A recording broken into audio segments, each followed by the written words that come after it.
আসসালামু আলাইকুম। Anwar's math and English করে স্বাগতম। থাম্বনেল দেখে বুঝতে পারছেন আজকে আমরা কী আলোচনা করব। তো countable noun versus uncountable noun. হ্যাঁ, জিনিসটা সবার কাছে ইজি। কাউন্টেবল মানে গণনা করা যায়, আনকাউন্টেবল মানে গণনা করা যায় না। যদি এতটুকুতে শেষ হয়ে যেত তাহলে আমার আর এখানে এই টপিকস নিয়ে আলোচনা করার কথা ছিল না। এটা সবাই বুঝে কোনটা গণনা করা যায়, কোনটা গণনা করা যায়। আজকে আমি আলোচনা করব যেই জিনিসগুলা আমাদের কনফিউজড করে, যেমন টাকা, মানি, ডলার, ফার্নিচার, সোপ, উড, এই টাইপের এই যে আমি ওয়ার্ডগুলো বললাম, এগুলো কিন্তু বেশিরভাগ স্টুডেন্ট কনফিউজড হয়ে যায় যে এগুলো আসলে কাউন্টেবল নাকি আনকাউন্টেবল।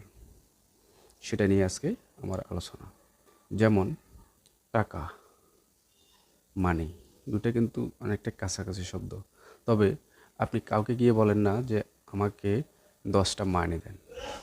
আপনি কাউকে গিয়ে বলেন কি, আমাকে 10টা টাকা দেন,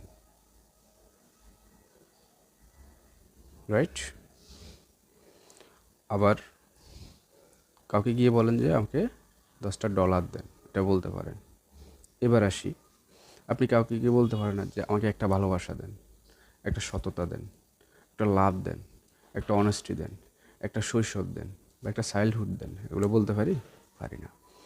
তাহলে আজকে যে টেকনিকটা শিখব সেটা হচ্ছে এইভাবে যেগুলো বলতে পারবেন সেগুলো কাউন্টেবল, আর যেগুলা এভাবে 2টা 4টা 5টা দিয়ে বলা যায় না সেটা আনকাউন্টেবল। লেখা আছে আপনি কাউকে যদি বলতে পারেন আমাকে 2টা 4টা 5টি ড্যাশ দাও তাহলে সেটি কাউন্টেবল, আর না বলতে পারলে আনকাউন্টেবল। এখানে ড্যাশ বলতে যে নাউনটা বলতে চাচ্ছেন সেটা বুঝাবেন, সেটা বই হোক কলম হোক যেটাই হয় সেই জায়গায় বসাইলে আনসারটা চলে আসবে। অর্থাৎ খালি স্থানে ধরেন, আপনি খালি স্থানে বসালেন ওয়াটার, আপনি কাউকে গিয়ে বলতে পারবেন যে আমাকে 2টা ওয়াটার দাও। বলতে পারলে এভাবে যদি আপনি বলতে পারেন বা বললে যদি আপনি যাকে বলতেছেন সে যদি বুঝে তাহলে কাউন্টেবল। হ্যাঁ, হয়তো বুঝবে কিন্তু বলার অ্যাপ্রোচটা তো ঠিক না, সিস্টেমটা তো ঠিক না। এই সিস্টেমে তো বলা যায় না। আপনার মুখ আছে, আপনি বলতে পারবেন, তো একটা রুলসে তো বলতে হবে, তাই তো? জি, আশা করি এবার বুঝতে পেরেছেন। তাহলে টাকা ভার্সেস মানি, যেহেতু আমরা কাউকে গিয়ে বলি যে 10টা 5টা 20টা টাকা দেন সেটা কাউন্টেবল, যেহেতু বলি না যে 10টা 5টা মানি দেন সেটা আনকাউন্টেবল। ঠিক সেমভাবে আমি এখানে অনেকগুলা কনফিউজড আনকাউন্টেবল নিয়ে আলোচনা করেছি। আমার আজকে আলোচনার মূল টপিক হচ্ছে এটা। যেমন স্টোন, পাথর। আপনি দোকানে গিয়ে বা আপনি কাউকে বলবেন না যে ভাই আমাকে একটা পাথর দেন, 2টা পাথর দেন, 3টা পাথর দেন, তাহলে এটা আনকাউন্টেবল, যেহেতু এটা বলতে পারবেন না। আমার টেকনিকটা কী ছিল? আমার টেকনিকটা ছিল আপনি দোকানে গিয়ে বা আপনার বন্ধুর কাছে গিয়ে যদি বলতে পারেন এই জিনিসটা 2টা 4টা 5টা 10টা দাও, সেটা কাউন্টেবল। আর যদি এভাবে বলা না যায়, অন্যভাবে বলতে হয়, তাহলে সেটা কাউন্টেবল। অন্যভাবে কীভাবে?